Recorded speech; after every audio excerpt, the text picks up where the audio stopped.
Yes, sir. Howdy. Good afternoon. Eric, thank you very much. It is great to be at Red State, but I'll tell you what, it's even better to be the governor of the largest red state in America. And it's sure good to be back in the Palmetto State in South Carolina. You know, I enjoy coming to places where people elect folks like Nikki Haley, true conservatives, and also where they love the greatest fighting force on the face of the earth, the United States military.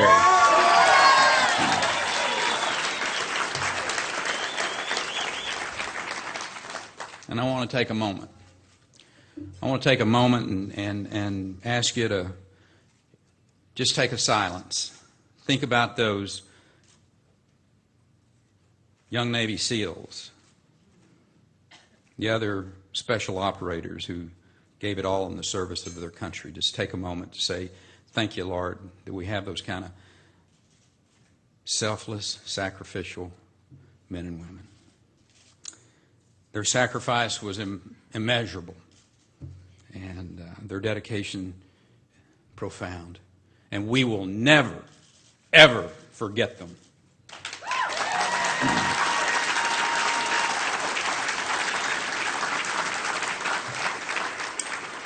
I stand before you today as the governor of Texas, but I also stand before you the son of two tenant farmers. Ray Perry, who came home after 35 bombing missions over Europe to work his little corner of land out there, and Amelia, who made sure my sister Milla and I had everything that we needed, including hand sewing my clothes until I went off to college. I'm the product of a place called Paint Creek. Doesn't have a zip code. It's too small to be called a town along the rolling plains of Texas. We grew dryland cotton and wheat. And when I wasn't farming or attending Paint Creek Rural School, I was generally over at Troop 48, working on my Eagle Scout Award. And around the age of 8, I was blessed, didn't realize it, but I was blessed to meet my future wife, Anita Thigpen, at a piano recital. We had our first date 8 years later, and she finally agreed to marry me 16 years after that. Nobody says I am not persistent. You know, there is no greater way to live life than with someone you love. And my first love is with us today, my lovely wife, Anita. Honey.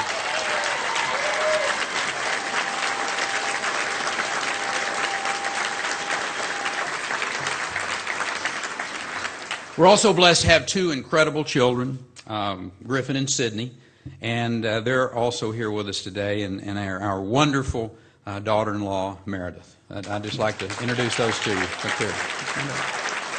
Yeah, girls. Thank you. You know, what I learned growing up on the farm was a way of life. It was centered on hard work and on faith and on thrift. Those values have stuck with me my whole life. But it wasn't until I graduated from Texas A&M University and joined the United States Air Force, flying C-130s all around the globe, that I truly appreciated the blessings of freedom. You know, paraphrase Abraham Lincoln and Ronald Reagan, I realize that the United States of America really is the last great hope of mankind.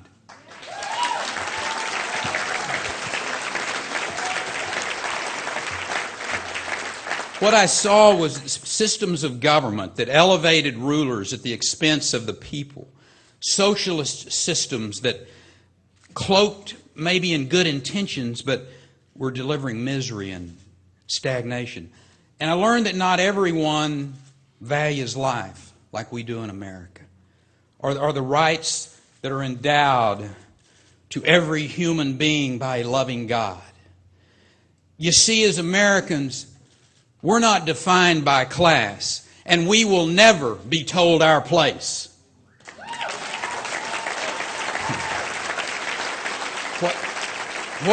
what makes our nation exceptional is that anyone from any background can climb to the highest of heights. As Americans, we don't see the role of government as guaranteeing outcomes, but allowing free men and women to flourish based on their own vision, their hard work, and their personal responsibility. And as Americans, we realize that there is no taxpayer money that wasn't first earned by the sweat and toil of one of our citizens.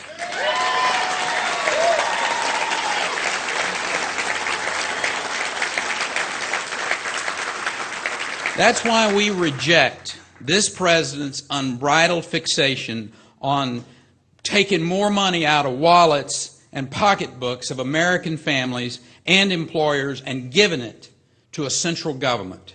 Spreading the wealth punishes success while setting America on course for greater dependency on government. Washington's insatiable desire to spend our children's inheritance on failed stimulus plans and other misguided economic theories have given us record debt and left us with far too many unemployed. But, of course, now we're told we're in recovery. Yeah. But this sure doesn't feel like a recovery to more than 9% of the Americans out there who are unemployed, or the 16% of the African Americans, 11% of the Hispanics in the same position, or the millions who can only find part-time work, or those who have even stopped looking for a job. 1 in 6 work-eligible Americans cannot find a full-time job. That is not a recovery. That is an economic disaster.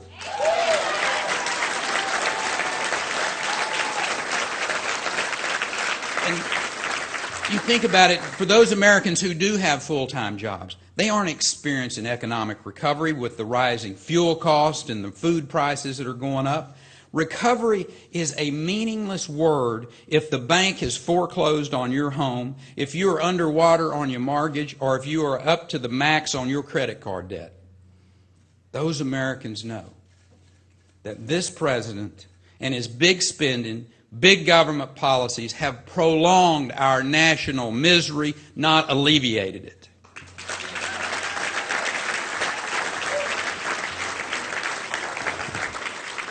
And what do we say to our children? Do we say, yeah, you know, y'all figure it out. Don't worry.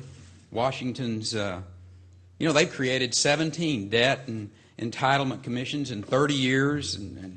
But the fact of the matter is they just didn't have the courage to make the decisions to allow you to have the future that you actually deserve. That Washington wouldn't even make modest entitlement program reforms in this last debate. And the president even refused to lay out a plan for fear of the next election. How can the wealthiest nation in the history of civilization fail so miserably to pay its bills?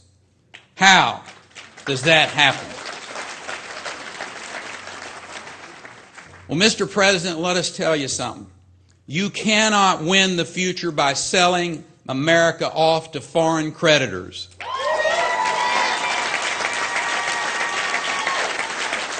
We cannot afford 4 more years of this rudderless leadership. Last week, that leadership failed. And the tax and spend and borrow agenda of this president led to the first ever downgrade of credit rating of the United States of America. In reality, though, this is just the most recent downgrade. The fact is, for nearly 3 years, President Obama has been downgrading American jobs. He's been downgrading our standing in the world. He's been downgrading our financial stability. He's been downgrading our confidence and downgrading the hope for a better future for our children. That's a fact. His policies are not only a threat to this economy, so are his appointees a threat.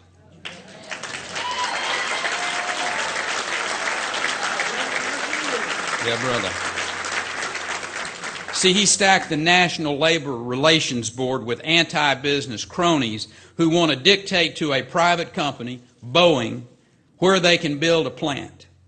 No president should kill jobs in South Carolina or for any other state for that matter, simply because they choose to go to a right-to-work state.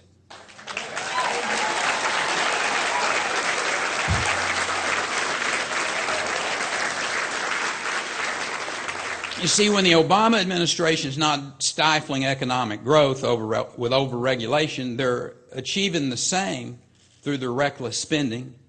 Debt is not only a threat to our economy, but also to our security. America's standing in the world is in peril, not only because of disastrous economic policies, but from the incoherent muddle that they call foreign policy.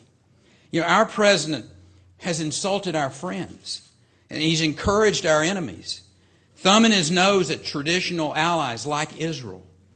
He seeks to dictate new borders for the Middle East and the oldest democracy there, Israel, while he is an abject failure in his constitutional duty to protect our borders in the United States.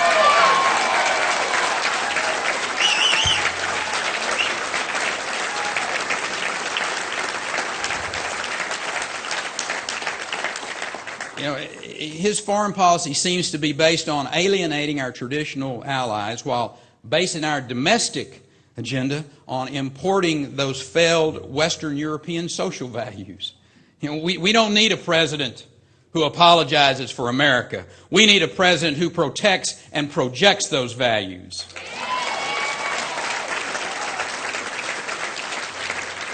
Look, it's pretty simple. We're going to stand with those who stand with us, and we will vigorously defend our interest. And those who threaten our interest, harm our citizens, we will simply not be scolding you. We will defeat you.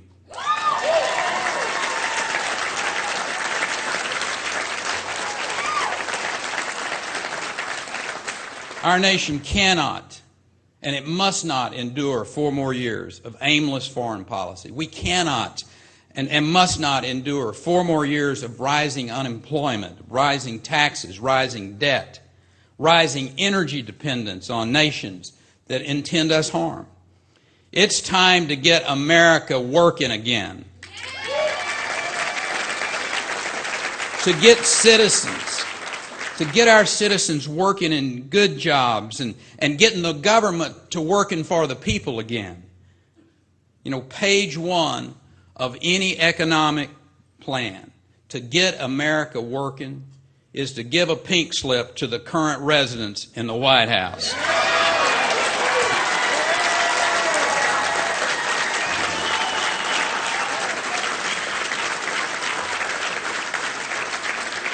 Listen, we just got to get back to the basic truths of economic success. You know, as governor, I've had to deal with the consequences of this national recession.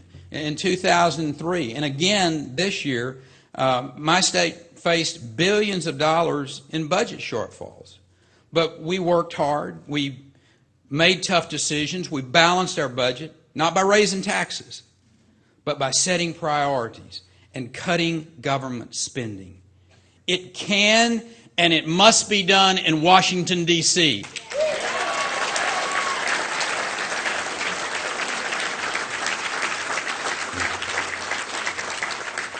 Dr. Schwertner, we have led Texas based on some just really pretty simple guiding principles.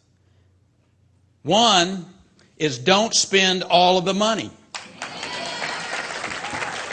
You know, 2 is keeping the taxes low and under control. 3 is you have your regulatory climate fair and predictable. 4 is reform the legal system so frivolous lawsuits don't paralyze employers that are trying to create jobs.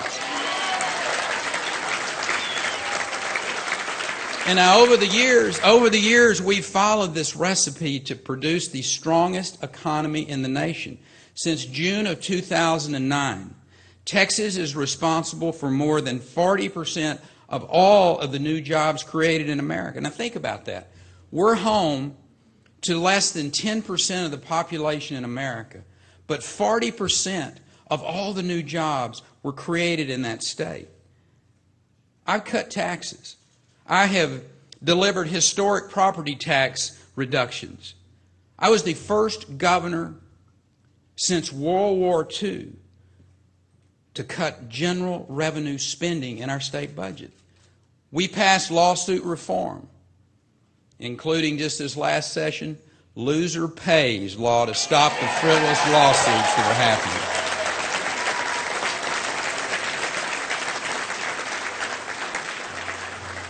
And I know I've talked a lot about Texas here in the last little bit. And I'm a Texan and I'm proud of it. But first and foremost, I'm an incredibly proud American.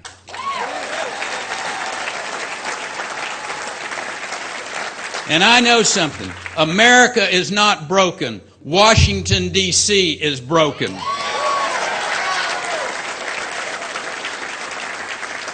We need balanced budgets, we need lower taxes, we need less regulation, and we need civil justice reform. Those same four principles. Our country's most urgent need is to revitalize our economy, stop the generational theft that is going on with this record debt. I came to South Carolina because I will not sit back and accept the path that America is on. Because a great country requires a better direction. Because a renewed nation needs a new president.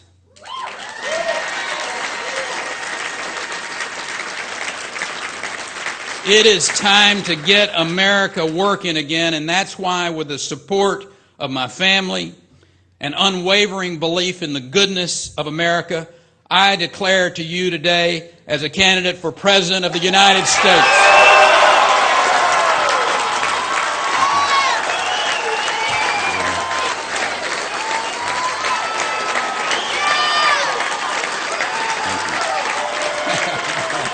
Amen, brother. Yeah. Thank you. Thank you. Thank you very much.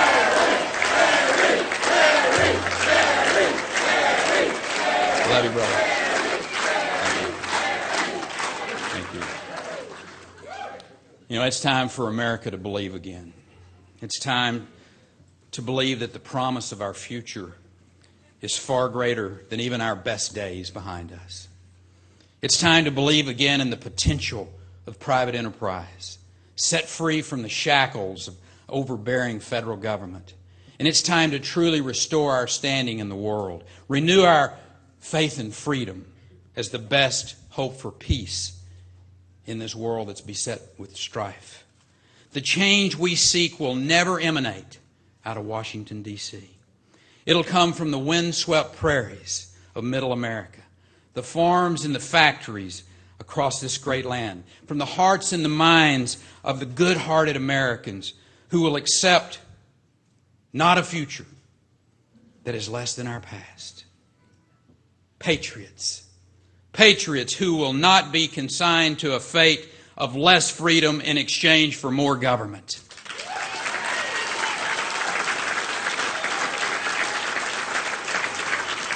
We do not have to accept our current circumstances. We will change them. We are Americans.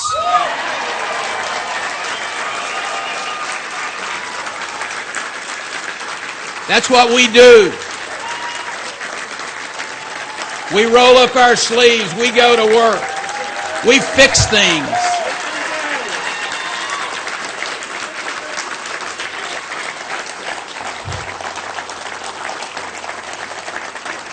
Listen, we stand up and proudly proclaim that Washington is not our caretaker.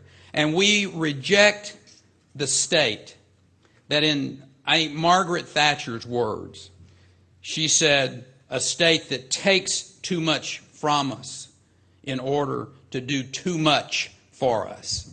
We will not stand for that any longer.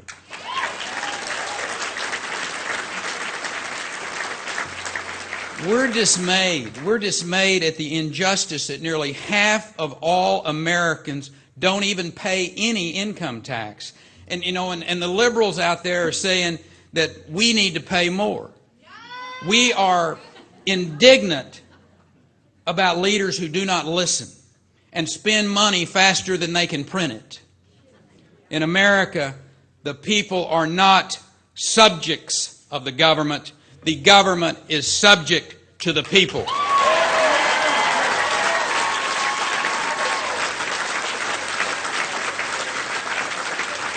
And it's up to us. It is up to us, to this present generation of Americans, to take a stand for freedom, to send a message to Washington that we're taking our future back from the grips of these central planners who would control our health care, who would spend our treasure, who downgrade our future and micromanage our lives. It's time to limit and simplify the taxes in this country.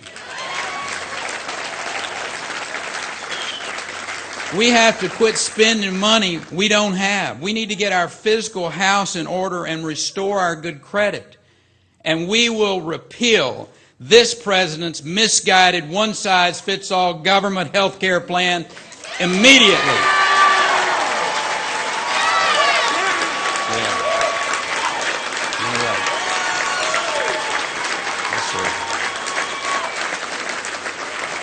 We'll create jobs. We'll get America working again. We'll create jobs and we'll build wealth. We'll truly educate and innovate in science and in technology and engineering and math. We'll create the jobs and the progress that's going to be needed to get America working again. And I'll promise you this. I'll work every day to try to make Washington, D.C. as inconsequential in your life as I can.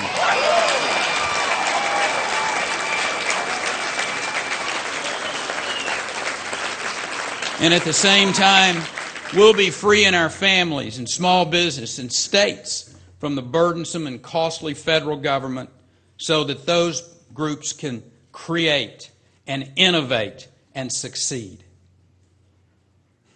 I believe in America. I believe in her purpose and her promise. I believe her best days have not yet been lived. I believe her greatest deeds are reserved for the generations to come. And with the help and the courage of the American people, we will get our country working again. God bless you, and God bless the United States of America. Thank you.